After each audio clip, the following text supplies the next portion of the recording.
नमस्कार।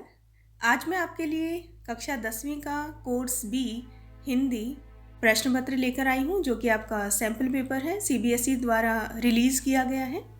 इस प्रश्न पत्र को आज हम हल करने वाले हैं और इससे आपको ये लाभ होगा कि आपको पता लग जाएगा कि सीबीएसई क्या चाहता है, किस तरह से आपके प्रश्नों के उत्तर चाहता है। तो आप उसी प्रकार से उसी दिशा में तैयारी कर सकते हैं और इसका लाभ उठा सकते हैं। तो देखिए, इसके लिए जो समय निर्धारित किया गया है वो है 1 घंटा 30 मिनट और पूर्णांक 40, यानी कि 40 अंकों का आपका पेपर होगा। और आप सबको पता ही है कि ये एमसीक्यू बहुविकल्पीय प्रश्न इसमें पूछे जाने वाले हैं। तो कुछ इसके सामान्य निर्देश दिए गए हैं, यानी गाइडलाइंस हैं, उनको भी देख लेते हैं। तो देखिए, इस प्रश्न पत्र में 3 खंड हैं, खंड क, ख और ग। तो आपको क्या करना है, ध्यान देना है कि किस खंड से आपको कितने प्रश्न करने हैं। तो वो देख लेते हैं। जो आपका खंड क है उसमें आपसे कुल 20 उप प्रश्न पूछे जाएंगे, जिसमें से आपको 10 उप प्रश्नों के उत्तर देने हैं। तो भाई ये जो है, इसमें आपको 4 अपठित गद्यांश दिए जाएंगे और उनमें से आपको 2 करने हैं। लेकिन ऐसा नहीं है कि कोई 4 में से कोई 2 आप अपनी मर्जी से कर सकते हैं, नहीं। आपको प्रश्न 1 दिया जाएगा। पहला प्रश्न जो है उसमें 2 ऑप्शन होंगे, उसमें से आपको कोई एक करना है। ऐसे ही प्रश्न 2 होगा, उसमें से भी आपको 2 में से एक करना है, यानी कि 5-5 अंक के आपके 2 अपठित गद्यांश आपसे पूछे जाएंगे। अब आगे देखिए, खंड ख। खंड ख जो है उसमें 4 प्रश्न हैं तथा इन सभी के आपको क्या करना है, 21 उप प्रश्न बन रहे हैं। 1 मिनट, 21 उप प्रश्न बन रहे हैं।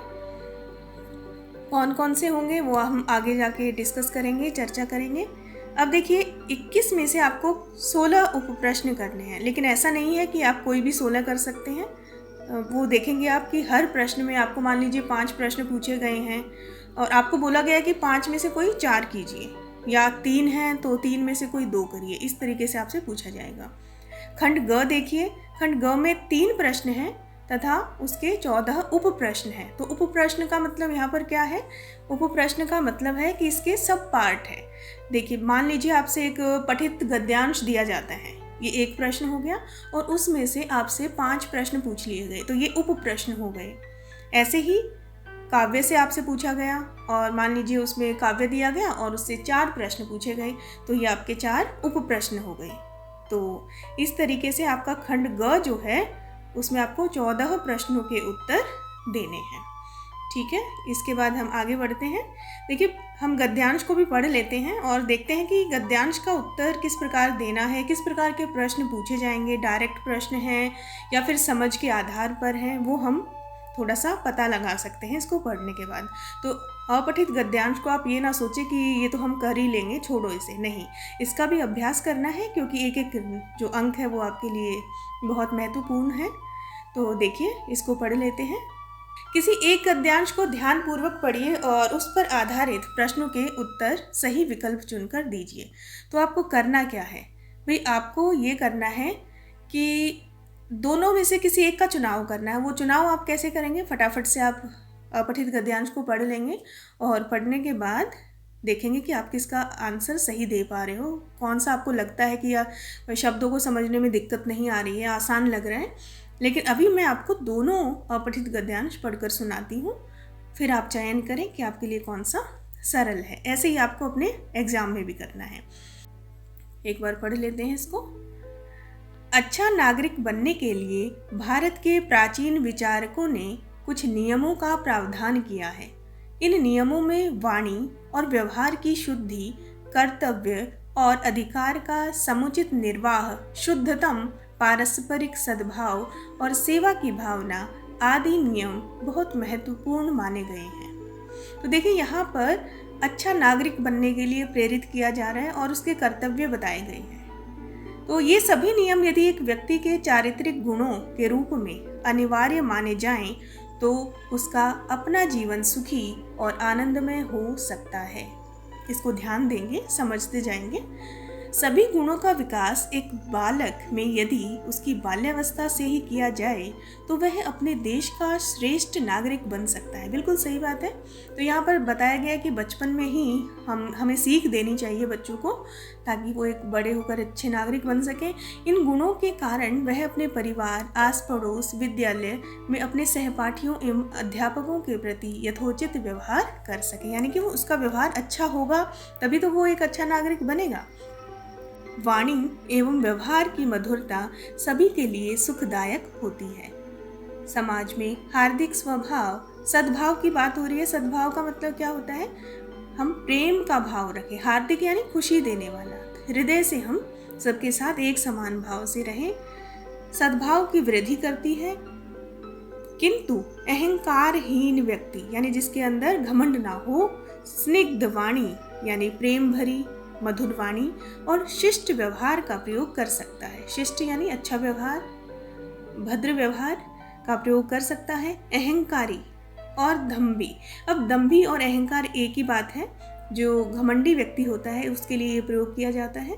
व्यक्ति सदा अशिष्ट वाणी और व्यवहार का अभ्यासी होता है। बिल्कुल, अगर कोई अहंकारी है तो उसे सही तरीके से बात करने का सलीका कभी आ ही नहीं सकता है, और वो उसकी वाणी से पता भी लग जाता है कि ये व्यक्ति कैसा है, जिसका परिणाम यह होता है कि ऐसे आदमी के व्यवहार से समाज में शांति और सौहार्द का वातावरण नहीं बनता। भाई जो अगर घमंडी होगा जो व्यक्ति, वो किसी से सीधे मुंह बात ही नहीं करेगा तो अशांति तो खुद ही फैल जाएगी, है ना। जिस प्रकार एक व्यक्ति समाज में रहकर अपने व्यवहार से कर्तव्य और अधिकार के प्रति सजग रहता है। देखिए, हम बात करते हैं हमेशा अधिकारों की, मेरा ये अधिकार है, मुझे मिलना चाहिए, लेकिन कर्तव्यों को हम भूल जाते हैं। हमारा कर्तव्य भी बनता है अपने प्रकृति की तरफ, हमारे माता पिता की तरफ, और हमारे विद्यालय और हमारे समाज के लिए हमारे जो कर्तव्य हैं वो भी तो हमें समझने चाहिए। उनके प्रति भी तो हमें सजग रहना चाहिए। सजग का मतलब क्या है? जागरूक रहना। उसी तरह देश के प्रति भी उसका व्यवहार कर्तव्य और अधिकार की भावना से भावित रहना चाहिए। उसका कर्तव्य हो जाता है कि ना तो वह स्वयं कोई ऐसा काम करे और ना ही दूसरों को करने दे जिसमें देश के सम्मान, संपत्ति और स्वाभिमान को ठेस लगे। बिल्कुल सही बात है। समाज एवं देश में शांति बनाए रखने के लिए धार्मिक सहिष्णुता भी बहुत आवश्यक है, यानी कि धर्म के नाम पर शांति बनी रहे। यह वृत्ति का मतलब क्या है? यहाँ पर विचार तभी आ सकती है जब व्यक्ति संतुलित व्यक्तित्व का हो। वह आंतरिक व बाहरी संघर्ष से परे सामाजिकता की अनुभूति से परिपूर्ण व्यक्तित्व होना चाहिए। बिल्कुल सही बात है। तो यहाँ अच्छे नागरिक के जो कर्तव्य हैं उन पर बात की गई है। अब देखिए, हमारा जो गद्यांश है वो खत्म हो गया। अब आती है हमारी प्रश्नों की। अब आपको लग रहा होगा कि डायरेक्ट क्वेश्चन पूछेंगे और हम उसका आंसर फटाफट से दे देंगे, लेकिन अभी आप देखिए कि सीबीएसई किस तरह से प्रश्न पूछ रहा है। निम्नलिखित में से निर्देशानुसार सर्वाधिक उपयुक्त विकल्पों का चयन कीजिए। यानी कि आप, हो सकता है कि चारों सही हो, लेकिन आपको सर्वाधिक यानी सबसे सही आंसर जो है उसका चयन करना है। लेकिन हो सकता है कि एक ही सही हो और आपको पता लग जाए पल में ही, वो भी हो सकता है। तो देखते हैं। गद्यांश के संदर्भ में अच्छा नागरिक बनने के लिए नियमों का प्रावधान आवश्यक है, क्योंकि स्वतंत्रता को बढ़ावा देता है, जिससे वातावरण को शांति से परिपूर्ण करता है, व्यक्तित्व को निखारकर जीवन को आमोद प्रमोद से परिपूर्ण करता है। मुझे तो यही लगा बिल्कुल सही आंसर है, क्योंकि देखिए जो अच्छा नागरिक होगा वही तो व्यक्तित्व को निखारेगा और दुनिया में आमोद प्रमोद, प्रेम की भावना, प्यार, हंसी खुशी को बिखेरेगा। तो इसका दूसरा ऑप्शन जो है वो बिल्कुल सही है। लेकिन बाकी के भी ऑप्शन हम देख लेते हैं कि कोई कन्फ्यूजन ना हो आपको। तीसरा देखिए, व्यक्तित्व को निखारकर जीवन को सुख और मंगल कामना से परिपूर्ण करता है। व्यक्ति को अहंकार, स्निग्ध वाणी और शिष्ट व्यवहार से परिपूर्ण करता है। तो देखिए भाई, यहाँ पर कोई व्यक्ति अगर अच्छा नागरिक है तो वो कभी भी अहंकारी तो नहीं होगा। तो यहाँ पर जो ये अहंकार शब्द आया है, ये इसको तो हम यहाँ से हटा देंगे कि ये तो गलत है। अब देखिए, स्वतंत्रता को बढ़ावा देता है, तो गद्यांश में ऐसी कोई बात हुई नहीं है। व्यक्तित्व को निखार कर, ये मैंने देखा था ऊपर, आपने भी देखा होगा। व्यक्तित्व को निखार कर जीवन को सुख और मंगल कामना से परिपूर्ण करता है, लेकिन इस बारे में भी बात नहीं हुई है। तो ये सटीक आंसर बनता है आपका ख भाग। तो ये आपको देखना है। आगे, तो वाणी एवं व्यवहार की मधुरता सभी के लिए सुखदायक होती है, इस कथन के लिए उपयुक्त तर्क दीजिए। यानी कि जो ये पंक्ति बोली गई है इसको आपको जस्टिफाई करना है एक तर्क या उदाहरण देकर। तो भाई आपके गद्यांश में कौन सा उदाहरण दिया गया है? देश के सम्मान, संपत्ति और स्वाभिमान को ठेस पहुंचती है? भाई बिल्कुल नहीं, ये तो बिल्कुल नहीं है। देश व समाज में शांति और सौहार्द का वातावरण नहीं बनता? अरे भाई क्यों नहीं बनता? अगर आपका की वाणी और व्यवहार में मधुरता है तो बनेगा। कर्तव्य और अधिकार का समुचित निर्वाह बहुत आवश्यक है। तो भाई यहाँ पर आपको तर्क देने के लिए बोला है, लेकिन ये तर्क तो नहीं लग रहा हमें, ये तो एक शर्त दे दी गई है। अब अगला देख लेते हैं। समाज में हार्दिक सद्भाव की वृद्धि और सुख की प्रतिष्ठा होती है। बिल्कुल, ये उदाहरण बिल्कुल सही, तर्क सही दिया गया है और आपके गद्यांश में भी यही था। अब आगे बढ़ते हैं, तीसरा देखते हैं। अहंकारी और दंभी व्यक्ति सदा अभ्यासी होता है। भाई उसको किस बात का अभ्यास होता है जिसके अंदर अहंकार होता है? बिल्कुल डायरेक्ट क्वेश्चन पूछा है ये भी, तो आप जल्दी ही इसका आंसर दे सकते हैं। अशिष्ट वाणी और व्यवहार का बताइए। बिल्कुल पहले ही आंसर पे मेरा मन कर रहा है कि मैं इसको राइट कर दूं। और मधुर एवं अशिष्ट व्यवहार का, भाई अहंकारी व्यक्ति कभी मधुर और कभी अशिष्ट नहीं हो सकता। वो क्या करेगा? वो हमेशा अशिष्ट होगा और ऐसा ही व्यवहार करेगा। अशिष्ट वाणी एवं व्यवहार की शुद्धि का, ये भी गलत है। स्निग्ध वाणी, स्निग्ध तो मधुर होता है, तो मधुरता तो उसमें नहीं होती है। तो आपका तीसरे का क भाग जो है वो बिल्कुल सही है। चलिए आगे बढ़ते हैं। संतुलित व्यक्तित्व से तात्पर्य है। संतुलित, संतुलित का मतलब क्या है? जैसे बैलेंस रहना, है ना। तो ऐसा व्यवहार जो आप कभी गुस्से में भी हैं या आप खुश हैं बहुत ज़्यादा या बहुत उतावले नहीं होते हैं, तो आपका बिल्कुल संतुलित व्यवहार रहता है, व्यक्तित्व है आपका। तो ये इससे क्या मतलब है? इससे क्या मतलब है बताइए? आंतरिक व बाहरी संघर्ष से संपूर्ण सामाजिकता की अनुभूति से परिपूर्ण व्यक्तित्व, या फिर देश में पूर्णतः आदर्श नागरिक का व्यवहार करने वाला सुखदायक व्यक्तित्व, आंतरिक व बाहरी संघर्ष से रहित संपूर्ण सामाजिकता की अनुभूति से परिपूर्ण व्यक्तित्व, या फिर कर्तव्य और अधिकार के प्रति सजग रहने वाला भावुक प्रवृत्ति से परिपूर्ण व्यक्तित्व। तो इसका आंसर क्या होना चाहिए भाई? बिल्कुल ग होना चाहिए, क्योंकि यहाँ आंतरिक और बाहरी संघर्ष की बात हुई है, वो उससे रहित होता है क्योंकि वो संतुलित है, तो उसमें संघर्ष तो होगा नहीं। तो इसका ग जो भाग है वो बिल्कुल सही है। आगे देखिए, धार्मिक सहिष्णुता की स्थापना आवश्यक है। भाई धार्मिक सहिष्णुता की स्थापना यानी हमारे समाज में अगर सहिष्णुता बनी रहेगी, सभी धर्मों के प्रति आदर मान सम्मान होगा, तो इसका क्या लाभ है ये हमें इसमें बताना है। तो इसका कारण बताना है आपको, क्योंकि इससे क्या होगा? इससे क्या होगा? अधिकार और कर्तव्य पर विजय प्राप्त होगी। वही अधिकार की और कर्तव्य की बात हम नहीं कर रहे हैं, यहाँ पर हम धार्मिक सहिष्णुता की बात कर रहे हैं।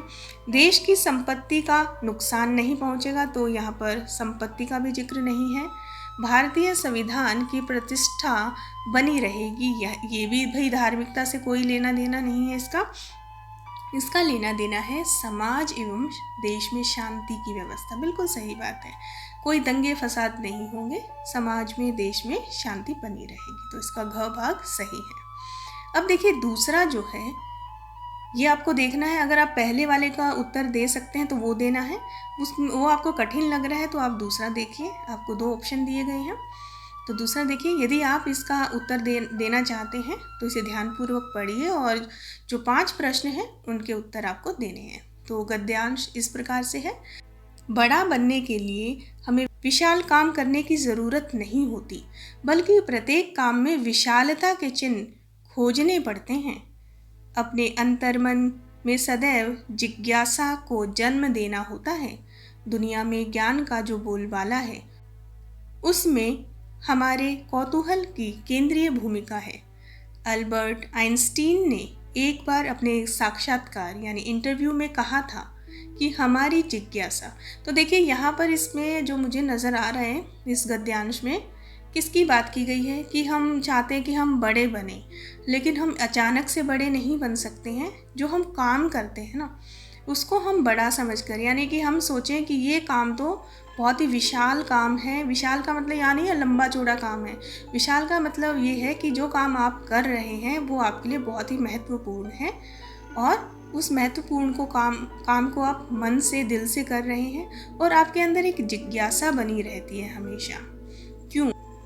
दुनिया में ज्ञान का ही बोलबाला है और कौतूहल की केंद्रीय भूमिका है। तो यहाँ पर जिज्ञासा की बात की गई है। अगर आपके अंदर जिज्ञासा नहीं है तो आप किसी भी काम को मन लगा कर तो बिल्कुल नहीं करेंगे, है ना। तो आप सोच रहे हैं कि आप ऐसे ही बड़े बन जाएं, तो भाई काम जो है उसको अगर आप अपना बड़ा विशाल मानते हैं तो ही आप बड़े बन सकते हैं। अस्तित्व का आधार है। बिना प्रश्न के हमारे जीवन, देखिए बिना प्रश्न के हमारे जीवन में न गति आएगी न कोई रस होगा। जब हम चिंतन करते हैं तब नई बातें सामने आती हैं। बिल्कुल, जब भी आप अपना जीवन जीते हैं, कोई काम करते हैं, तो क्या आप बिना सोचे समझे कर लेते हैं, या थोड़ा चिंतन मनन करते हैं कि आपको ये करना चाहिए कि नहीं, या आप क्यों समय बर्बाद कर रहे हैं, क्या ये काम करने लायक है कि नहीं, है ना।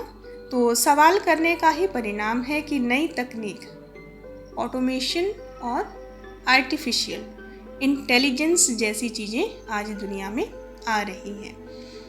जब हम कहते हैं क्यों, कैसे, क्या, तब हमारे अंदर की स्नायु प्राण, ऊर्जा और संकल्प एक नई गति और उत्साह के साथ नवीनता की यात्रा करने लगते हैं। यानी कि जब आप अपने आप से प्रश्न पूछते हैं, जब कोई काम आप कर रहे हैं कि क्यों करना है, या फिर कैसे करना है, या फिर क्या करना है, तब क्या होता है, आपके अंदर एक ऊर्जा, एक संकल्प की ऊर्जा आती है। यानी आप उस स्तर तक जाकर सोच पा रहे हैं कि आप उसे क्यों करें, कैसे करें।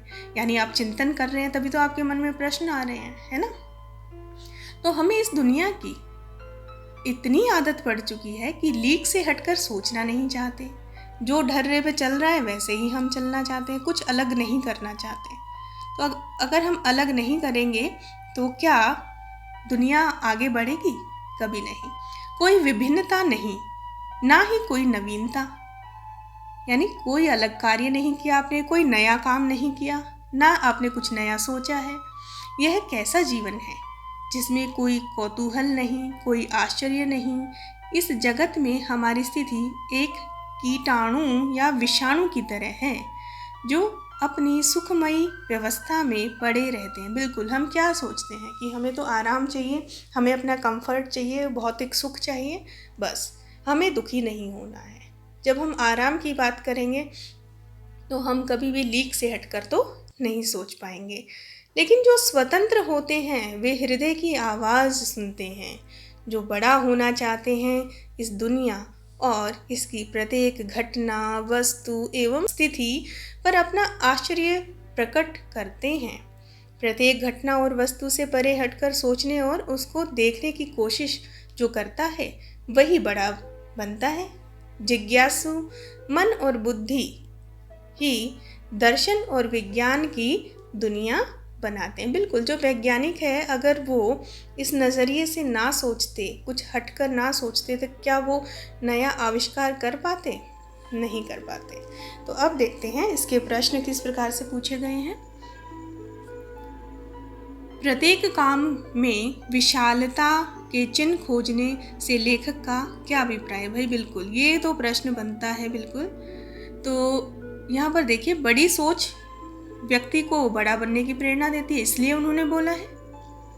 प्रत्येक काम को महत्व देकर गहराई से समझे। बिल्कुल, मेरा तो ध्यान यहीं चला गया है। प्रत्येक काम को करने के लिए सदैव तत्पर रहे, नहीं, ऐसा भी नहीं कहा है। प्रत्येक काम का आयोजन बड़े पैमाने पर करें, ये भी नहीं कहा है। तो इसका ख जो भाग है वो सही है। तो भाई आपको अपने जो आपका गद्यांश है उससे भी रिलेट करना है उस आंसर को। कई बार क्या है कि आपको लगेगा चारों उत्तर सही हैं, लेकिन आपके गद्यांश में क्या पूछा गया है वो आपको थोड़ा सा नज़र दौड़ानी पड़ेगी। ठीक है, अब देखिए यहाँ पर अस्तित्व शब्द का अर्थ पूछ लिया गया है। तो भाई इस कक्षा 10वीं में आपसे उम्मीद की जाती है कि आप शब्दों के अर्थ बता पाएँ। अस्तित्व शब्द जो है वो इतना भी कठिन नहीं है, अस्तित्व। और जब आप इसको पूरा वाक्य पढ़ेंगे तो आप इसको जोड़ भी पाएंगे। विद्यमानता, बिल्कुल, जो विद्यमान है वही तो अस्तित्व में है, बिल्कुल सही है ये। जिज्ञासु, जिज्ञासु तो इच्छा करने वाला होता है, तो हम अस्तित्व की बात करें। गतिमान भी नहीं होता, नवीनता भी नहीं होगा, तो इसका आंसर है क। तीसरा प्रश्न देखते हैं। नवीनता की यात्रा करने में हम परंपरागत प्रणालियों से विमुख हो रहे हैं। नवीनता के पक्षधर के रूप में इसकी आवश्यकता के लिए उपयुक्त तर्क है। तो भाई आपसे फिर तर्क पूछा गया है। हमारी मानसिक स्थिति एक कीटाणु या विषाणु की तरह है। आपने ये पंक्ति सुनी होगी, मुझे तो याद आ रहा है, मैंने तो सुनी थी, लेकिन क्या ये आपके आंसर से मैच करती है? हमारे शारीरिक, मानसिक, चारित्रिक व राष्ट्रीय विकास के लिए। तो भाई देखिए, नवीनता की यात्रा करने से हम परंपरागत प्रणालियों से विमुख हो रहे हैं। तो विमुख का मतलब दूर हो रहे हैं। तो नवीनता के पक्षधर के रूप में इसकी आवश्यकता के लिए आपको तर्क देना है कि नवीनता के लिए क्या बोला गया है। इसका आंसर क्या होगा? हमारे शारीरिक, मानसिक, चारित्रिक व राष्ट्रीय विकास के लिए है। तो ये होगा इसका आंसर। बिल्कुल सही बात है, नवीनता से ही तो होगा। अगर नवीनता नहीं होगी, हम उसी लीक पर चलते रहेंगे तो कैसे हो पाएगा? तो बिल्कुल सही बात है, तो इसका आंसर ख होना चाहिए। अब आगे बढ़ते हैं। लीक से हटकर सोच को विकसित करने के लिए आवश्यक है। अब अगर हमें लीक से हटकर चलना है तो हमारे सबसे ज़रूरी बात क्या है हमारे लिए? सुखमय व्यवस्था। सुखमय व्यवस्था है या कुछ और है? हृदय की आवाज़ सुनना, अंतर्मन में सदैव जिज्ञासा रखना, दर्शन और विज्ञान की दुनिया। तो भाई देखिए, सीधा सीधा क्वेश्चन है ये, अंतर्मन की बात हो रही है यहाँ पर। हाँ, तो भाई लीक से हटकर हम तभी चल पाएंगे जब हम जिज्ञासु होंगे। प्रश्न 4 देखिए। लीक से हटकर सोच को विकसित करने के लिए, अब लीक से हटने की बात की गई है, क्या आवश्यक है? जब हम लीक से हटेंगे तो उसके लिए क्या करना होगा हमें? सुखमय व्यवस्था? बिल्कुल नहीं, सुख चाहेंगे तो लीक से हटेंगे ही नहीं। हृदय की आवाज़ सुनेंगे तो हम हटेंगे नहीं। अंतर्मन में सदैव जिज्ञासा, बिल्कुल, जो जिज्ञासु होता है ना, वो सारे दुख उठा सकता है अपनी जिज्ञासा को शांत करने के लिए, तो जिज्ञासा होगा। दर्शन और विज्ञान की दुनिया? बिल्कुल नहीं भाई, पहले तो आपको अंदर से ही जिज्ञासा को जगाना है, तभी तो बाद की बातें हैं ये तो, है ना। आगे देखिए 5वां, जिज्ञासा ही हमारे अस्तित्व के आधार का परिचायक है। हमारा अस्तित्व किस चीज़ से है? जिज्ञासा से। क्यों है भाई? किस कारण से है? क्योंकि व्यक्ति को नए ज़माने का वैज्ञानिक दर्शाती है, शारीरिक व मानसिक रूप से क्रियाशील रखती है। बिल्कुल, जब आप जिज्ञासु होते हो तो भाई शारीरिक काम भी करना पड़ता है आपको। अपनी जिज्ञासा को अगर आपको शांत करना है, मान लीजिए कोई आपको पुस्तक पढ़नी है, वो आपको नहीं मिल रही है, तो आप इधर उधर घूमेंगे, शारीरिक प्रयास भी करेंगे और मन भी आपका वहीं रहेगा, है ना। तो यही आंसर ठीक है। आर्टिफिशियल इंटेलिजेंसी की उपयोगिता? बिल्कुल नहीं है। विश्वव्यापी स्तर पर स्थिति निर्धारित करती है? ये भी नहीं है। तो ख जो है इसका सही आंसर होगा। अब देखिए यहाँ पर प्रश्न जो 2 है उसमें भी आपको 2 गद्यांश दिए गए हैं और इन 2 में से आपको कोई एक करना है। वो आपका चुनाव होगा कि आपको कौन सा करना है। तो मैं आपको वैसे पढ़कर सुना देती हूँ, इंटरेस्टिंग लगा ये मुझे। देखते हैं। जानवरों में गधा सबसे बुद्धिहीन समझा जाता है। हम जब किसी आदमी को पहले दर्जे का बेवकूफ़ कहना चाहते हैं तो उसे गधा कहते हैं। गधा सचमुच बेवकूफ़ है या उसके सीधेपन, उसकी निरापद सहिष्णुता ने उसे यह पदवी दे दी है? बिल्कुल भाई, गधा उसको क्यों कहते हैं? वो चुपचाप सारा काम करता रहता है, इसलिए उसको गधा बोला जाता है। लेकिन वो क्या है? वो सीधा है, तो उसे ये पदवी इसलिए दे दी गई है। तो कहने का मतलब ये है, जो लोग सीधे होते हैं, सीधे चुपचाप काम करते रहते हैं, तो उनको सब बेवकूफ़ मानने लगते हैं। इसका निश्चय नहीं किया जा सकता। गायें सींग मारती हैं, ब्याई हुई गाय तो अनायास ही सिंघनी का रूप धारण कर लेती है। कुत्ता भी बहुत गरीब जानवर है, लेकिन कभी कभी उसे भी क्रोध आ ही जाता है। अगर कोई कुत्ता किसी को काट ले तो भाई कितने इंजेक्शन लगते हैं। लेकिन गधे को कभी क्रोध करते नहीं सुना, ना देखा। जितना चाहो उसे मारो, चाहे जैसी खराब सड़ी हुई घास सामने डाल दो, उसके चेहरे पर कभी असंतोष की छाया भी न दिखाई देगी। वैशाख में चाहे एक आध बार कुलेल कर लेता हो, पर हमने तो उसे कभी खुश होते नहीं देखा। उसके चेहरे पर एक अस्थाई विषाद छाया रहता है। विषाद का मतलब क्या है यहाँ पर? दुख। तो गधा जो है वो बहुत मेहनती है, काम करता है, लेकिन उसको हमने कभी क्रोध में नहीं देखा। बाकी जानवरों को देखा जा सकता है, लेकिन गधे को कभी नहीं देखा।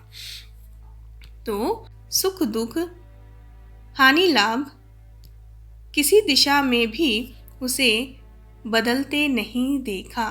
बिल्कुल, उसे ना सुख का पता है, ना दुख का पता है, ना लाभ का पता है, ना हानि का पता है। ऋषि मुनियों के जितने गुण हैं वह सभी उसमें पराकाष्ठा को पहुंच गए हैं। यानी उसके जो गुण हैं ना वो ऋषि मुनियों के बराबर हैं, पर आदमी उसे बेवकूफ़ कहता है। सद्गुणों का इतना अनादर कहीं नहीं देखा। कदाचित सीधापन संसार के लिए उपयुक्त नहीं है। तो यहाँ पर सीधे सीधे एक सीख दी गई है लोगों को कि जो लोग सीधे होते हैं उनको वो गधे ही माने जाएंगे, समाज उनको गधा मानता है। तो ये बहुत गलत बात है, क्योंकि अगर कोई सीधा व्यक्ति है और वो चुपचाप काम में लगा रहता है तो आप क्या उसे गधा बोलेंगे? नहीं। तो संवेदना आपको रखनी चाहिए। चलिए अब प्रश्न पर आते हैं। लेखक यह निश्चय नहीं कर पाता कि गधा बेवकूफ़ है या सीधा। भाई उसे नहीं पता। वो कह रहा है कि गधा बहुत मेहनत करता है, वो सीधा मानता हूँ मैं उसको, लेकिन लोग उसको बेवकूफ़ मानते हैं। अब कौन सी बात सही है? तो उसके अनुसार जो है गधा अपने पराये की भावना से परे है।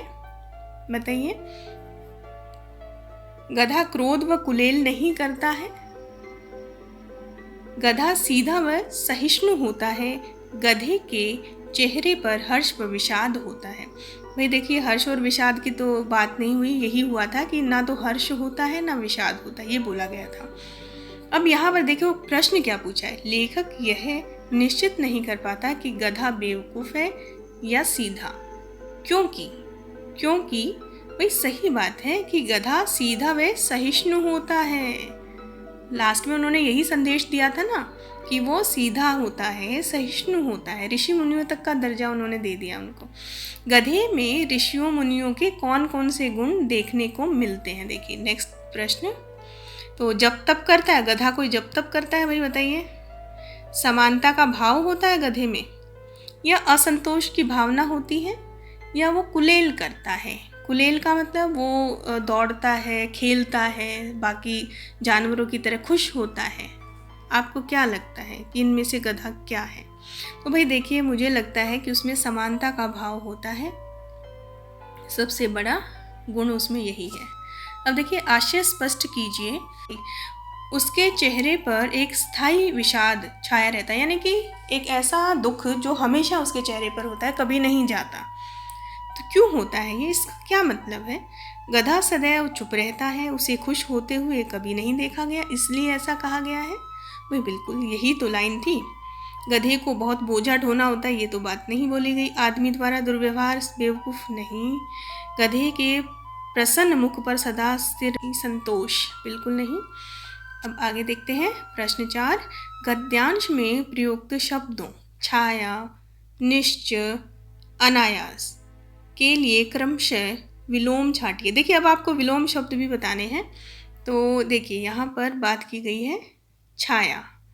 तो छाया का क्या विलोम हो सकता है? असंतोष, शीतलता, धूप, बिल्कुल धूप और छाया। निश्चय, निश्चय का अनिश्चय, ये भी सही है। अनायास का, अनायास को हम क्या बोलते हैं आपको पता है? सायास बोलते हैं, ये भी सही है। तो इसका ग भाग सही है। आगे देखते हैं। सीधापन संसार के लिए उपयुक्त नहीं है। लेखक का यह कथन व्यक्त करता है कि उनका गधे के प्रति गहरा लगाव है। आपको क्या लगता है, वो यहाँ पर गधे के प्रति अपना प्रेम दिखा रहे हैं? लगता है आपको? तो बताइए। दूसरा है समाज में गधे को भी स्थान मिलना चाहिए, वो ये चाहते हैं। या फिर गधा निरापद, सहिष्णु, सीधा साधा होता है, वो ये कहना चाह रहे हैं। या फिर वे सद्गुणों के अनादर के लिए चिंतित है। बिल्कुल सही बात है भाई, जो व्यक्ति सीधा है, चुपचाप काम करता रहता है, वो गधे की तरह उसको मानते हैं, उसका मजाक उड़ाते हैं। तो ये उसके अच्छे गुण हैं कि वो मेहनती है, चुपचाप किसी को तंग नहीं करता, चुपचाप अपना काम करता है, तो गुणों का लोग अनादर करते हैं, ये बात है। अगला देखिए, अगर आपको इसका हल करना है प्रश्न का तो आप ये कर सकते हैं, यानी कि आपको चॉइस दी जाएगी और आप अपनी पसंद से, यानी आपको जो सरल लगता है आप वो करेंगे। साहित्य की शाश्वत, अब देखिए वो कहानी थी और ये थोड़ा सा जटिल भाषा यहाँ पर नज़र आ रही है, तो आप देखिए आपको अगर कहानी के रूप में कुछ मिलता है तो वो आप कर सकते हैं, ठीक है। तो चयन करना भी आपको आना चाहिए अच्छे से।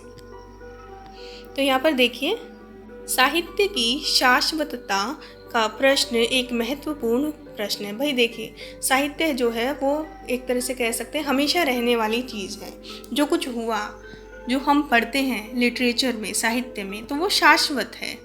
क्या साहित्य शाश्वत होता है? आपको क्या लगता है? यदि हाँ, तो किस मायने में? क्या कोई साहित्य अपने रचनाकाल के 100 वर्ष बीत जाने पर भी उतना ही प्रासंगिक रहता है जितना वह अपनी रचना के समय था, यानी जब उसको लिखा गया था। प्रासंगिक का मतलब है कि क्या आज भी उसकी समाज में कोई वैल्यू है, या आज भी उन बातों का कोई महत्व है। अपने समय या युग का निर्माता साहित्यकार क्या 100 वर्ष बाद भी परिस्थितियों का भी युग निर्माता हो सकता है? समय बदलता रहता है, परिस्थितियाँ और भावबोध बदलते हैं, साहित्य बदलता है और इसी के समानांतर पाठक की मानसिकता और अभिरुचि भी बदलती रहती है। जो पाठक है उसे कभी कोई चीज़ पसंद आती है तो कभी कोई, वो एक जैसी चीज़ें नहीं पढ़ना पसंद करता। अतः कोई भी कविता अपने सामयिक परिवेश के बदल जाने पर ठीक वही उत्तेजना पैदा नहीं कर सकती जो उसके अपने रचनाकाल के दौरान की हो या की होगी। कहने का तात्पर्य यह है कि एक विशेष प्रकार के साहित्य के श्रेष्ठ अस्तित्व मात्र से वह साहित्य हर युग के लिए उतना ही विशेष आकर्षण रखे, यह आवश्यक नहीं है। यही कारण है कि वर्तमान युग में इंगला, पिंगला, सुषुम्ना, अनहद, नाद आदि पारिभाषिक शब्दावली मन में विशेष भावोत्तेजन नहीं करती। आप लोगों को पता भी नहीं होगा कि ये जो शब्द हैं ये किससे संबंधित है। भाई ये योग से संबंधित है, और जब हम योग करते हैं तो हमारी नाड़ी होती है, इंगला नाड़ी, पिंगला नाड़ी, जो आप लेफ़्ट और राइट नाक से जब सांस लेते हैं तो वो बदलता रहता है, कभी इंगला से कभी पिंगला से। इस तरह से इसको आप विस्तार से अगर पढ़ना चाहें तो पढ़ सकते हैं। साहित्य की श्रेष्ठता मात्र ही उसके नित्य आकर्षण का आधार नहीं है, उसकी श्रेष्ठता का युग युगीन आधार है। वे जीवन मूल्य तथा उनकी अत्यंत कलात्मक अभिव्यक्तियाँ जो मनुष्य की स्वतंत्रता तथा उच्चतर मानव विकास के लिए पथ प्रदर्शक का काम करती हैं। पथ प्रदर्शक यानी मार्गदर्शन करती हैं। पुराने साहित्य का केवल वही श्री सौंदर्य हमारे लिए ग्राह्य होगा। ग्राह्य मतलब सीखने योग्य होगा, ग्रहण करने योग्य होगा, जो नवीन जीवन मूल्यों के विकास में सक्रिय सहयोग दें अथवा स्थिति रक्षा में सहायक हो। कुछ लोग साहित्य की सामाजिक प्रतिबद्धता को अस्वीकार करते हैं। वे मानते हैं कि साहित्यकार निरपेक्ष होता है। निरपेक्ष का मतलब क्या है? किसी के पक्ष में नहीं होता है, वो जैसा समाज में हो रहा है उसी को वो अपने साहित्य के माध्यम से दर्शाता है और उस पर कोई भी दबाव आरोपित नहीं होता। भाई बिल्कुल, लेखक किसी के कहने से नहीं लिखेगा, जो उसे लगता है समाज में हो रहा है वो उसी को दर्शाता है अपनी लेखनी के माध्यम से। तो अब आगे देखिए, वे मानते हैं कि साहित्यकार निरपेक्ष होता है और उस पर कोई दबाव आरोपित नहीं होना चाहिए, किंतु वे भूल जाते हैं कि साहित्य के निर्माण की मूल प्रेरणा मानव जीवन में ही विद्यमान रहती है। जीवन के लिए ही उसकी सृष्टि होती है। तुलसीदास जब संवाद स्वांत सुखाय काव्य रचना करते हैं तब अभिप्राय यह नहीं रहता कि मानव समाज के लिए इस रचना का कोई उपयोग नहीं है, बल्कि उसके अंतःकरण यानी उसके भीतर में संपूर्ण संसार की सुख भावना एवं हित कामना सन्निहित रहती है यानी सम्मिलित रहती है। जो साहित्यकार अपने संपूर्ण व्यक्तित्व को व्यापक लोक जीवन में सन्निविष्ट कर देते हैं या कर देता है, उसी के हाथों स्थायी और प्रेरणाप्रद साहित्य का सृजन हो सकता है। बिल्कुल, आपने उदाहरण देखा होगा कबीरदास, रहीम, उनकी बातें जो हैं वो आज भी कितनी प्रासंगिक हैं। ठीक है, तो अभी हम आ जाते हैं अपने गद्यांश पर। साहित्य की श्रेष्ठता का निर्धारण सुनिश्चित करता है।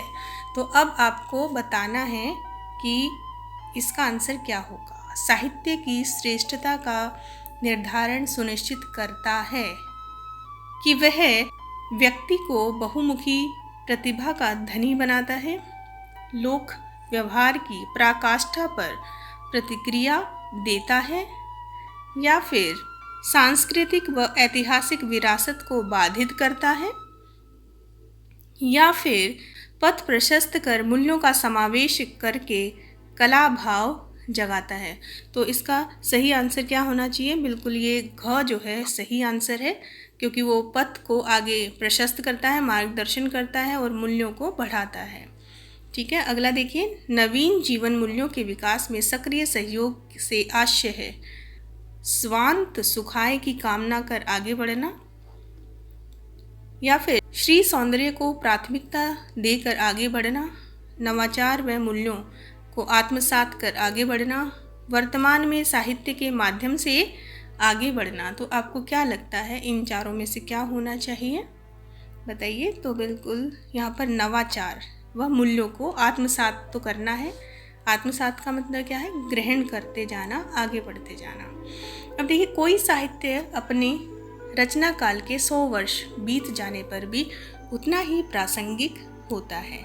यह रहता है, इस कथन का उचित तर्क आपको देना है कि साहित्य की श्रेष्ठता मात्र ही उसके नित्य आकर्षण का आधार नहीं है। तो ये तो बिल्कुल गलत है। आगे देखते हैं, संपूर्ण साहित्य का स्थायी व स्पष्ट आधार नहीं है, ये भी नहीं बताया गया इसमें। लोक कल्याणकारी, स्थायी, बिल्कुल प्रेरणाप्रद साहित्य होने की दशा में, बिल्कुल सही बात है। अगर कोई साहित्य किसी के कल्याण की बात कर रहा है तभी तो लोग उसे पढ़ेंगे, नहीं तो क्यों पढ़ेंगे? तभी वो प्रासंगिक माना जाएगा। अगर कोई अपने जीवन के बारे में लिख दे तो कोई क्यों पढ़ेगा? या तो कोई उसने ऐसा परोपकारी काम किया हो तो उसे पढ़ेगा। तो लोक कल्याण की भावना वाले जो होते हैं साहित्य, वही पढ़े जाते हैं या वही प्रासंगिक होते हैं। पारिभाषिक शब्दावली का तो कोई लेना देना नहीं है इससे। तो इसका जो आंसर होगा वो होगा ग। अगला देखिए, गद्यांश में प्रयुक्त मानव जीवन समस्त पद का विग्रह समास भेद होगा। तो आपको यहाँ पर बताना है मानव जीवन। तो भाई हम अगर इसका विग्रह करेंगे तो क्या बनेगा? मानव या जीवन? नहीं बनेगा। मानव का जीवन, मानव का जीवन, बिल्कुल सही बात है। जीवन तो मानव का ही है, मानव रूपी जीवन तो होता नहीं है। तो ये भी बिल्कुल गलत है। तो इसका आंसर ख होगा। अगला देखिए, अब आ जाते हैं व्यवहारिक व्याकरण पर। तो व्याकरण में आप देखिए किस तरीके से आपके पाठ से दिया गया है ये। निम्नलिखित 5 भागों में से किन्हीं 4 प्रश्नों के सही उत्तर वाले विकल्प चुनिए। तो भाई जो आपको आता है आप उसे ही भरें, जो नहीं आता उसे छोड़ दें। ठीक है, तो ततारा की तलवार एक विलक्षण रहस्य थी। तो इसमें आपको बताना है पदबंध। तो पदबंध कौन सा है? संज्ञा पदबंध है। तो संज्ञा पदबंध को आपको छांटना है कि वो किस में है। तो आपको पता है संज्ञा किसी का नाम हो सकता है। तो यहाँ नाम क्या है? ततारा की तलवार। ठीक है, ये हो गया संज्ञा पदबंध। तो किस में आता है ये आता है ख में। तो ख इसका सही आंसर होगा। अगला देखिए, कबूतर परेशानी में इधर उधर फड़फड़ा रहे थे। तो इसमें क्या पूछा है? रेखांकित पदबंध का प्रकार। तो यहाँ रेखांकित कर दिया गया है इधर और उधर। इधर और उधर जो है वो किस में आएगा? भाई ये क्रिया विशेषण है, क्रिया विशेषण तो सबको पता होगा। आगे देखते हैं तीसरा, बढ़ती हुई आबादियों ने अब ये भी आपके पाठ से लिया गया है। बढ़ती हुई आबादियों ने समंदर को पीछे सरकाना शुरू कर दिया। अब कर दिया है रेखांकित पदबंध का प्रकार है, ये विशेषण है, सर्वनाम है, क्रिया है या फिर संज्ञा है। तो भाई बिल्कुल साफ साफ पता लग रहा है कि ये क्रिया है। ठीक है, आगे देखिए। ततारा दिन भर के अथक, अथक का मतलब क्या होता है? बिना थके हुए। अथक परिश्रम के बाद समुद्र किनारे टहलने निकल पड़ा। तो यहाँ पर आपसे क्या पूछा गया है? रेखांकित पदबंध का भेद बताइए। तो परिश्रम के बाद, तो यहाँ पर के बाद, के पहले, तो ये सब क्या है? ये क्रिया विशेषण का उदाहरण है। ठीक है, आगे देखते हैं। ततारा एक नेक और मददगार व्यक्ति था। तो फिर से पदबंध का प्रश्न है, इसमें आपको बताना है रेखांकित कौन सा पदबंध है। तो नेक और मददगार क्या है? किसी की विशेषता बता रहे हैं, किसकी? किसी व्यक्ति की, और व्यक्ति कौन है? ततारा। तो ये क्या है? ये तो विशेषण हो गया, तो इसका आंसर होगा विशेषण पदबंध। अब आगे देखते हैं प्रश्न 4। निम्नलिखित 5 भागों में से किन्हीं 4 प्रश्नों के सही उत्तर विकल्प में से चुनिए। पहला देखिए, बड़े भाई साहब ने भी उसी उम्र में पढ़ना शुरू किया था जब मैंने शुरू किया था। तो रचना की दृष्टि से वाक्य क्या होगा? तो भाई देखिए, यहाँ पर आप बड़े भाई साहब ने भी उसी उम्र में पढ़ना शुरू किया था जब, या जब जो है दोनों वाक्यों को जोड़ रहा है और निर्भर बना रहा है एक वाक्य को दूसरे पर। यहाँ पर जो लेखक है वो कह रहा है कि मैंने भी तभी पढ़ना शुरू किया था जब बड़े भाई ने किया था। तो ये आपका मिश्रित वाक्य का उदाहरण होगा। ठीक है, अब अगला देखिए। वामिरो कुछ सचेत हुई, घर की तरफ दौड़ी। तो इस संयुक्त वाक्य को परिवर्तित करने पर सरल वाक्य क्या होगा? तो और लगा है तो आपको भी पता है ये संयुक्त है, और जब हम सरल बनाते हैं तो उसमें और या निर्भर नहीं होता है, वो एक सरल वाक्य होता है। तो यहाँ पर जैसे ही वामिरो सचेत हुई वैसे ही वह घर की तरफ दौड़ी। तो भाई ये तो मिश्रित का हो गया, तो ये भी नहीं होगा। वामिरो कुछ सचेत हुई और भाई फिर से और आ गया, तो ये संयुक्त है, तो ये भी नहीं होगा। वामिरो कुछ सचेत होने पर घर की तरफ दौड़ी, तो ये बिल्कुल सही आंसर है। अब देखिए, सचेत वामिरो हुई तथा घर की तरफ दौड़ी, तो ये भी नहीं होगा, तो इसका आंसर है ग। अगला देखिए। निम्नलिखित वाक्यों में मिश्र वाक्य है। मिश्र बताना है, और मिश्र में क्या होता है? एक वाक्य दूसरे पर निर्भर होता है। मेरे और भाई साहब के बीच अब केवल 1 दर्जे का अंतर और रह गया। तो आपको क्या लगता है, ये निर्भर है या सीधी सी एक बात बताई गई है? तो यहाँ पर ये वाक्य निर्भर नहीं है, तो ये नहीं होगा। आखिर आदमी को कुछ तो अपनी पोजीशन का ख्याल रखना चाहिए। आखिर आदमी को कुछ तो अपनी, तो यहाँ पर आपको क्या लगता है? मुझे नहीं लगता कि ये होगा, नहीं है। जब से माताजी ने प्रबंध अपने हाथ में लिया तब से, बिल्कुल डिपेंडेंट हो गया है, घर में लक्ष्मी आ गई है। तो यहाँ निर्भर है, जब से और तब से आ गया, तो ये मिश्रित है, तो ये आंसर सही है। मेरे रहते तुम बेराह ना चलोगे, ये सरल वाक्य है। ठीक है, तो अगला देखिए। सूर्य निकला और प्रकाश हो गया। रूपांतरित करने पर वाक्य का सरल रूप होगा, तो हमें सरल बताना है। जैसे ही सूर्य निकला वैसे ही प्रकाश हो गया, तो जैसे और वैसे आ गया इसमें, तो ये मिश्रित है। ख देखिए, सूर्य निकलते ही प्रकाश हो गया, बिल्कुल सही बात है। ख इसका आंसर होगा, सरल है ये वाक्य बिल्कुल। और जब सूर्य निकला है तब प्रकाश होता है, तो ये भी नहीं होगा। सूर्य निकला अतएव प्रकाश हो गया, ये संयुक्त है। अगला देखिए। एक ज़माना था कि लोग 8वां दर्जा पास करके नायब तहसीलदार हो जाते थे। तो यहाँ पर जो बड़ा भाई है वो छोटे भाई को समझा रहा है। ठीक है, तो रचना की दृष्टि से ये वाक्य कैसा है? एक ज़माना था कि, जब आप बताइए, जब की लग जाता है तो वाक्य क्या होता है? वो हमेशा मिश्रित होता है। यहाँ 2 वाक्यों को जोड़ा गया है, तो भाई जब जोड़ा गया है तो ये मिश्रित ही होगा। ठीक है, और जोड़ा गया है तो इसका मतलब ये नहीं है कि और लगाकर जोड़ा गया है। यहाँ पर की के माध्यम से वाक्य को जोड़ा गया है। 2 उपवाक्य हैं, दोनों अधूरे हैं, की लगाकर इनको पूरा किया गया है। अगला देखिए, निम्नलिखित 6 भागों में से किन्हीं 4 प्रश्नों के उत्तर सही विकल्प में से छांटकर आपको लिखने हैं। तो पहला है, गुरु दक्षिणा शब्द में सही समास विग्रह का चयन कीजिए।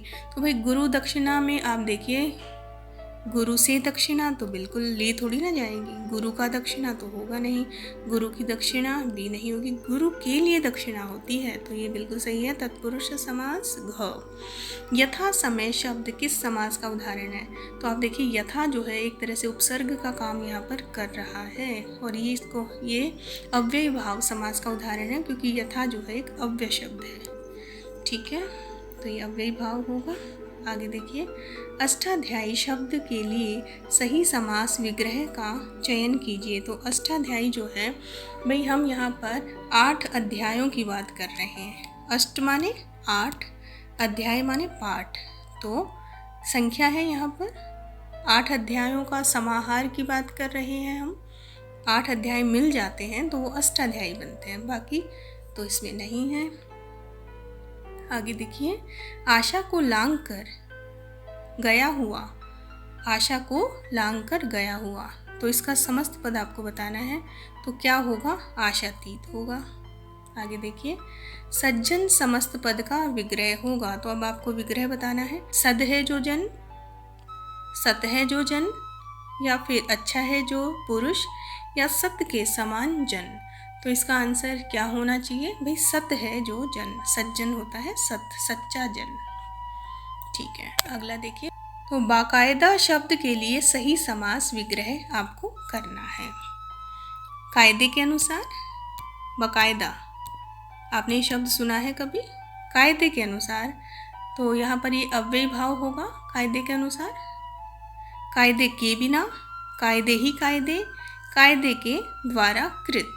तो आपको क्या लगता है? बाकायदा, देखिए कायदे के साथ हमने बा उपसर्ग भी लगाया है, तो ये आपका अव्यय भाव समास होगा। ठीक है, अब हम आगे बढ़ते हैं। अगला प्रश्न देखिए,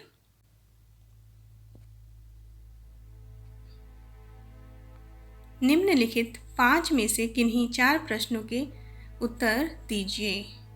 तो देखिए, अब मुहावरे आ गए हैं। अंधे के हाथ बटेर लगने का क्या मतलब है? अच्छा भाग्य, अच्छी वस्तु प्राप्त होना, भाग्यवश अच्छी वस्तु प्राप्त होना, या फिर अंधे व्यक्ति को बटेर प्राप्त होना। भाई देखिए, अगर कोई शिकार खेलने जाता है तो कहते हैं तुक्के से भी वो चिड़ी मार लेता है, लेकिन यहाँ पर अंधे के हाथ, बटेर एक पक्षी का नाम है, अंधे के हाथ बटेर लगना, तो इसका मतलब ये है कि भाग्यवश कोई वस्तु आपको मिल गई है, उसमें आपकी मेहनत का कोई योगदान नहीं है। आगे देखिए, सच्चे शूरवीर देश की रक्षा में प्राणों की रिक्त स्थान की पूर्ति उचित मुहावरे से कीजिए। बाजी लगा देते हैं, बिल्कुल सही बात है, तो इसका आंसर होगा क, बाजी लगा देते हैं। गागर में सागर भरना मुहावरे का सही अर्थ आपको यहाँ बताना है। तो मैंने कई बार बताया है कि रहीम के दोहे जो हैं वो गागर में सागर भर देते हैं, 2 पंक्तियों में बहुत कुछ कह जाते हैं, तो आप समझ गए होंगे। गागर में सागर, तो इसका मतलब क्या है? थोड़े में बहुत कुछ कह देना। आगे, कभी नौकरी ढूंढने निकलोगे तो क्या होगा? ज़मीन पर पाँव न रखोगे, या फिर आटे दाल का भाव मालूम होगा? तो बिल्कुल सही बात है, आपको आटे दाल का भाव मालूम पड़ जाएगा, यानी आपको सच्चाई का पता लग जाएगा कि नौकरी प्राप्त करना कितना कठिन कार्य है। आगे देखिए, विद्यालय का वार्षिकोत्सव जो है, वार्षिकोत्सव का मतलब होता है जो आपका वार्षिक कार्यक्रम होता है, एनुअल फंक्शन होता है, उसको बोलते हैं। इतने अधिक काम थे, यानी विद्यालय के वार्षिकोत्सव में इतने अधिक काम थे कि उन्हें निपटाते निपटाते क्या हुआ? दीन दुनिया से गया, या फिर शब्द चाट गया? ये तो नहीं होगा। दांतों पसीना आ गया, बिल्कुल सही बात है, ये दांतों पसीना आ गया, बहुत मेहनत करनी पड़ी।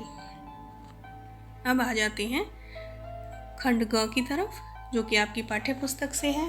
तो यहाँ पर एक आपको पठित काव्यांश दिया गया है, इसको पढ़ेंगे और पूछे गए प्रश्नों के उत्तर देने हैं। तो इसमें कोई आपको छूट नहीं दी गई है, यानी कि 4 प्रश्न हैं तो चारों के उत्तर देने हैं। तो एक बार पद्यांश पढ़ लेते हैं। श्याम म्हाने चाकर राखो जी, गिरधारी लाला म्हाने चाकर राखो जी। चाकर रहस्यूं बाग लगास्यूं नित उठ दर्शन पास्यूं बिंद्रावनरी कुंज गली में गोविंद लीला गास्यूं। चाकरी में दर्शन पास्यूं सुमरण पास्यूं खर्ची भाव भगत जागीरी पास्यूं तीनों बाता सरसी। तो यहाँ पर देखिए मीरा के पद से लिया गया है ये। तो मीरा कृष्ण से क्या प्रार्थना कर रही हैं, तो ये आपको बताना है। तो बहुत ही आसान प्रश्न है। उनकी पीड़ा दूर करने की बात कर रही हैं या सेविका के रूप में स्वीकार करने की बात कर रही हैं? बिल्कुल सही बात है, सेविका बनना चाहती हैं। आगे बढ़ते हैं। कृष्ण की सेविका बनकर मीरा क्या करना चाहती है? तो उन्होंने क्या क्या बताया है, अभी काव्यांश में आपने पढ़ा था। बाग सजाना, दर्शन करना, गीत गाना, बिल्कुल सही बात है। ठीक है, ये चाहती है वो। आगे देखिए, मीरा वृंदावन की गलियों में क्या करना चाहती है? कृष्ण से मिलना चाहती है या कृष्ण का गुणगान करना चाहती है? तो भाई वो कृष्ण का गुणगान करना चाहती है। कृष्ण की भाव भक्ति में डूबना किसके समान है? सुख और वैभव के समान, मान सम्मान के समान, धन दौलत के समान या फिर धन और सम्मान के समान? तो भाई देखिए यहाँ पर धन दौलत की बात हो रही है, क्योंकि वो जागीर चाहती है ना, जागीर मिल जाएगी उसको। तो उसको सबसे बड़ा धन यही है कि उसे कृष्ण की भाव भक्ति मिल जाए। अगला देखिए, अब गद्यांश आ गया है 5 नंबर का। इसमें 5 प्रश्न पूछे जाएंगे। निम्नलिखित गद्यांश पर आधारित प्रश्नों के उत्तर उचित विकल्प छांट कर दीजिए। ग्वालियर में हमारा एक मकान था, उस मकान के दालान में 2 रोशनदान थे। तो रोशनदान आपको पता है, ऊपर जो खिड़की होती है जिससे सूर्य की रोशनी आती है, उसको रोशनदान कहते हैं। तो उसमें कबूतर के एक जोड़े ने घोंसला बना लिया। एक बार बिल्ली ने उचक कर 2 में से 1 अंडा तोड़ दिया। मेरी माँ ने देखा तो उसे दुख हुआ। उसने स्टूल पर चढ़कर दूसरे अंडे को बचाने की कोशिश की, लेकिन इस कोशिश में दूसरा अंडा उसी के हाथ से गिरकर टूट गया। कबूतर परेशानी में इधर उधर फड़फड़ा रहे थे। उनकी आंखों में दुख देखकर मेरी माँ की आंखों में भी आंसू आ गए। इस गुनाह को खुदा से मुआफ यानी माफ़ी मांगना कराने के लिए उसने पूरे दिन रोज़ा रखा। रोज़ा यानी व्रत रखा। दिन भर कुछ खाया पिया नहीं, सिर्फ रोती रही और बार बार नमाज पढ़ कर खुद से इस गलती को मुआफ़ करने की दुआ मांगती रही। तो देखिए, जब गलती होती है इंसान से तो पश्चाताप करता है। तो यहाँ पर जो लेखक की माँ है वो चाहती थी अंडों को बचाना, लेकिन किसी कारणवश वो जब बचा रही थी तो वो अंडा जो है उसके हाथ से छूट गया। दूसरे अंडे को बचाने की कोशिश में वो भी हाथ से छूटकर टूट गया। अब देखिए ऐसा जो हुआ उसके साथ, वो बड़ी ही संवेदनशील महिला थी और उसे बड़ा बुरा लगा कि मैं तो इसकी जान बचाना चाहती थी और मेरे हाथ से ये पाप हो गया। तो वो रोज़ा रखती है और अल्लाह से प्रार्थना करती है, माफ़ी मांगती है। तो वो कितनी संवेदनशील है ना। तो यहाँ पर प्रश्न देखिए, लेखक की माँ किस बात से दुखी थी? तो भाई किस बात से दुखी थी? घर में कबूतरों ने घोंसला बना दिया था? नहीं। कबूतर के दोनों अंडे टूट गए थे, इस बात से दुखी थी? बिल्कुल सही बात है। कबूतर अंडों को छोड़कर चले गए थे? नहीं। बिल्ली अंडों को खा गई थी? ये भी नहीं है। तो सही आंसर आपको पता चल ही गया है। लेखक की माँ खुदा से किस गुनाह को माफ़ कराना चाहती थी? क्या गुनाह हो गया था भाई उससे? पहला अंडा तोड़ने का गुनाह, बिल्ली को मारने का गुनाह, दूसरा अंडा टूट जाने का गुनाह या कबूतर का घोंसला तोड़ने का गुनाह। तो इसमें बिल्कुल साफ साफ लिखा है कि वो दूसरे अंडे को बचाना चाहती थी और बचाने के चक्कर में वो भी हाथ से छूटकर टूट गया। तीसरा देखिए, प्रस्तुत गद्यांश से पता चलता है कि लेखक की माँ अत्यधिक क्या है? संवेदनशील थी। बिल्कुल सही बात है। गद्यांश में प्रयुक्त निम्नलिखित शब्दों में से कौन सा शब्द प्रत्यय के मेल से नहीं बना है? तो आपको बताना है जो प्रत्यय से नहीं बना है। गुनाह शब्द आप देखिए किससे बना है। देखिए गुनाह शब्द में कोई प्रत्यय नहीं लगा। परेशानी में ई प्रत्यय लगा है और रोशनदान में दान प्रत्यय लगा है और दिन भर में भर प्रत्यय लगा है। तो देखिए ये गुनाह जो है इसका सही उत्तर होगा। आगे देखिए, माँ की आंखों में आंसू आ गए। क्यों आ गए भाई? क्योंकि कबूतर का अंडा बिल्ली ने तोड़ दिया था। कबूतर का अंडा लेखक की माँ से टूट गया था। लेखक की पत्नी ने कबूतर का अंडा तोड़ दिया था। कबूतर की आंखों में दुख देखकर वह व्यथित हो गई थी। भाई देखो, कबूतर का एक अंडा तो बिल्ली ने तोड़ा था, लेकिन उसकी आंखों में आंसू कब आए? कबूतर का अंडा लेखक की माँ से टूट गया था। हाँ, टूट तो गया था, लेकिन यहाँ पर आंसू की बात हो रही है। तो आंसू कब आए थे? जब उसने देखा कि दोनों जो कबूतर हैं वो दुखी हैं, व्यथित हैं। देखकर उसकी आंखों में पानी आ गया था। अब देखिए अगला गद्यांश, और उसमें से फिर से 5 प्रश्न पूछे गए हैं। वामिरों के रुदन स्वरों को सुनकर उसकी माँ वहाँ पहुँची और दोनों को देखकर आग बबूला हो गई। तो यहाँ पर वो पशु पर्व की बात हो रही है। जब पशु पर्व में दोनों गए हुए थे तो देखकर आग बबूला हो उठी। सारे गांव वालों की उपस्थिति में यह दृश्य उसे अपमानजनक लगा। इस बीच गांव के कुछ लोग भी वहां पहुंच गए। वामिरों की माँ क्रोध में उफन उठी। उसने ततारा को तरह तरह से अपमानित किया। गांव के लोग भी ततारा के विरोध में आवाज़ें उठाने लगे। यह ततारा के लिए असहनीय था, यानी वो सहन नहीं कर पा रहा था। वामिरो भी रोए जा रही थी। ततारा भी गुस्से से भर उठा। उसे जहाँ विवाह के निषेध, यानी कि ऐसी परंपरा थी कि दोनों का विवाह नहीं हो सकता था, तो उसका क्षोभ था। उसके अंदर थोड़ा दुख और गुस्सा भी था। अपनी असहायता पर खींच थी कि कोई उनको मदद करने वाला नहीं है। वामिरो का दुख उसे और गहरा कर रहा था, क्योंकि ये सब जब हो रहा था तो वामिरो रो रही थी उस समय। उसे मालूम न था कि क्या कदम उठाना चाहिए। अनायास यानी अचानक उसका हाथ तलवार की मूठ पर जा टिका। क्रोध में तलवार निकाली और कुछ विचार करता रहा। क्रोध लगातार अग्नि की तरह बढ़ रहा था। लोग सहम उठे। सन्नाटा सा खिंच गया।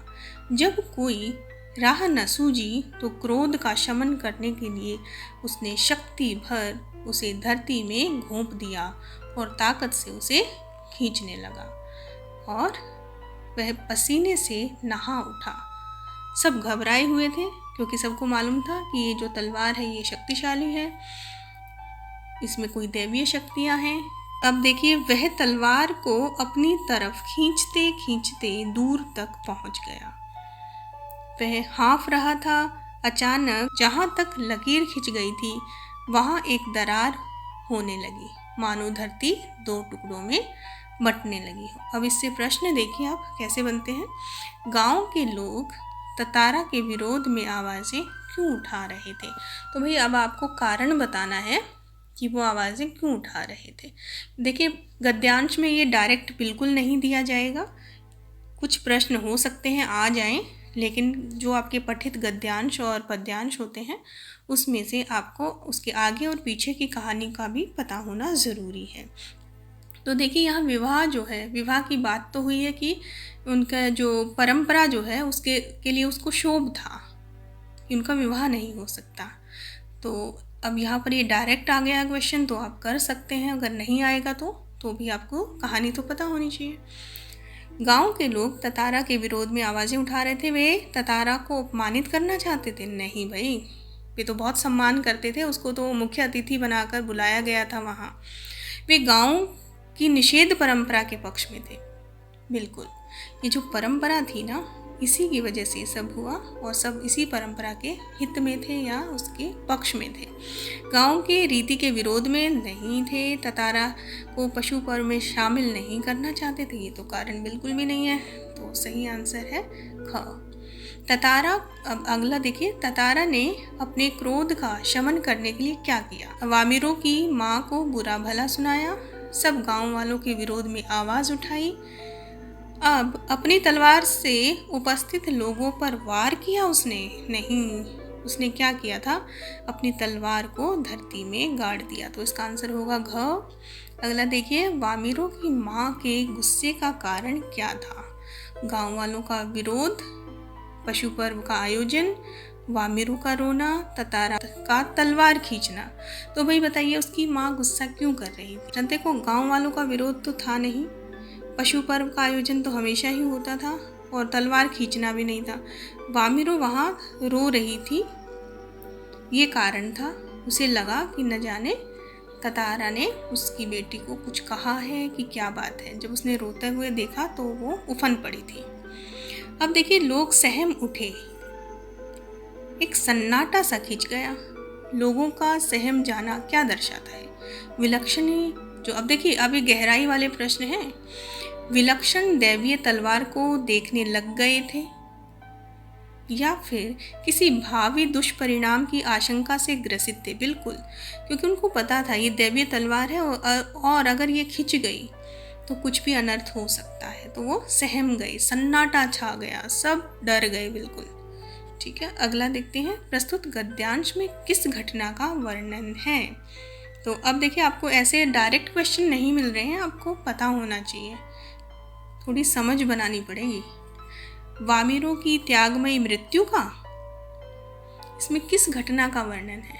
ये पूरी आपने कहानी जो पढ़ी, अब ये देखिए, ये आपको जब कहानी पढ़ी होगी तभी आप आंसर दे पाएंगे। वामिरों की त्यागमयी मृत्यु का है, निकोबार द्वीप समूह के 2 भागों में बंटने का है, बिल्कुल सही बात है, इसी का तो है। ततारा वामिरों की प्रथम मुलाकात का, उस पर तो कहानी का वो एक अंश है, हिस्सा है, पूरी कहानी उस पर तो नहीं है। ततारा के आत्मीय स्वभाव का, ये भी नहीं है। तो ये जो 2 हिस्से हुए, उसके बाद ये परंपरा बदल दी गई, उसके बारे में ये कहानी है। तो ये लोक कथा है। अब देखिए, ये पूरा प्रश्न पत्र हमने चर्चा कर ली है, डिस्कस कर लिया है। आपकी समझ बनी होगी कि सीबीएसई में किस प्रकार के प्रश्न आपसे पूछे जाएंगे। अपठित गद्यांश को भी हल्के में ना लें, और जो आपके पाठ हैं उनको अच्छे से पढ़ें, क्योंकि हो सकता है इनडायरेक्ट कुछ पूछा जाए या सीधे सीधे भी प्रश्न पूछे जा सकते हैं। आपका जो प्रश्न पत्र है काफ़ी लंबा है, इसको पढ़ने में भी आपको समय लगेगा। तो प्रश्नों को बार बार पढ़ें तो आपको परीक्षा में जाकर उसे पढ़ने में ज़्यादा समय नहीं लगेगा। तो देखिए, आपको अभ्यास तो करना पड़ेगा, अभ्यास करने से ही आप आगे बढ़ सकते हैं। तो आपको बहुत सारे विकल्प भी दिए हैं, उन विकल्पों का भी आपको लाभ मिलेगा। अगर आपको 5 में से 4 प्रश्न ही आते हैं तो आप वो 4 सही कर सकते हैं। फिर मिलते हैं अगले वीडियो में। धन्यवाद।